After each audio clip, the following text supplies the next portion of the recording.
Hi, I'm Marshall Erwin. I'm the Chief Information Security Officer at Fastly. I lead our security teams.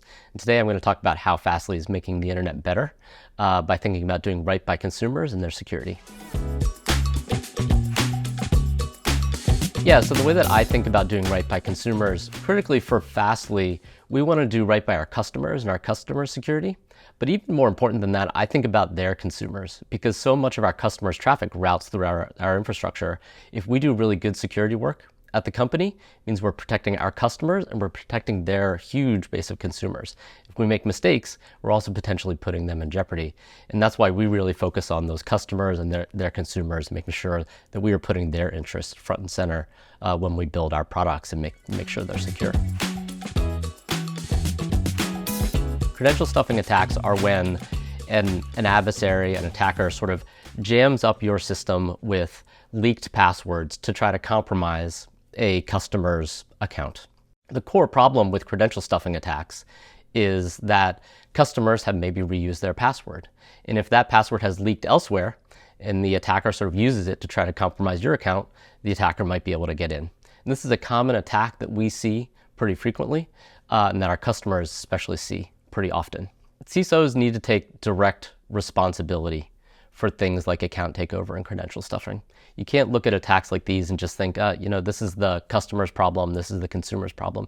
You need to make sure that we take a holistic approach and that CISOs understand this is a risk area that presents direct risk to the customer, and therefore it's a type of risk that a CISO needs to understand and take direct accountability for.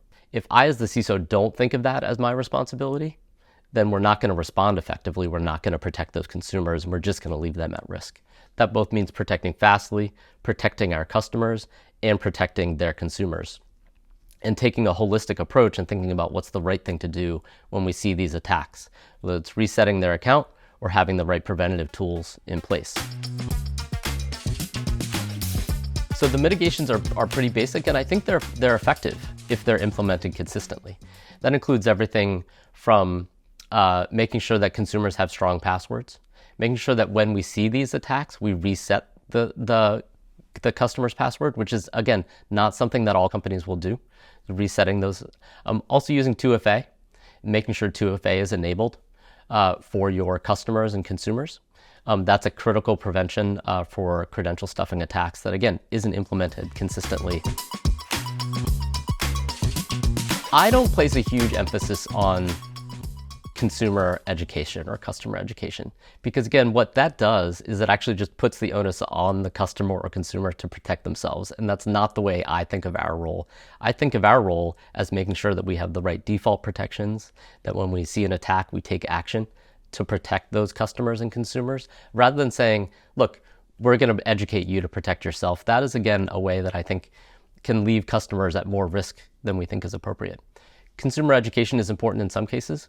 All customers and consumers should know you shouldn't be reusing your passwords, you should be using 2FA, and you should be using strong passwords. But beyond that, I expect companies to be acting on their customers' behalf and not just putting the onus on customers to protect themselves and educate themselves. CISOs can make the internet a better place and a more secure place that people can engage with in a trusted way and not be fearful or concerned by really leaning in and focusing as much both on the corporate environment and the product environment. And so an example being 2FA or two-factor authentication. CISOs have an important responsibility to advocate for those type of solutions, both to protect how our employees log into our own systems, but also to make sure that those types of solutions are in the product and deployed so that customers and consumers have them at their disposal as well. And CISOs have an important role to play in making the internet better by advocating for those solutions actually in the product. In my experience, security isn't a blocker to innovation, but that's because I try to lead teams that make sure they are working in strong partnership with particularly the engineering and product leads and are early in the product and engineering life cycles so that we identify the right things to do for our customers from the outset. And I think sometimes security teams can fall into a pattern of being too late in coming in and looking at, say, a new product feature or a new engineering feature at the end of a product development process, such that security becomes the blocker that says yes or no. And I never want my teams to be in a position of saying yes or no, because that is when security becomes a blocker to innovation. It should be a seamless and easy experience that consumers are accustomed to. And if it's not, there's probably something wrong in the design that product leads and security leads should be working together to look at and solve.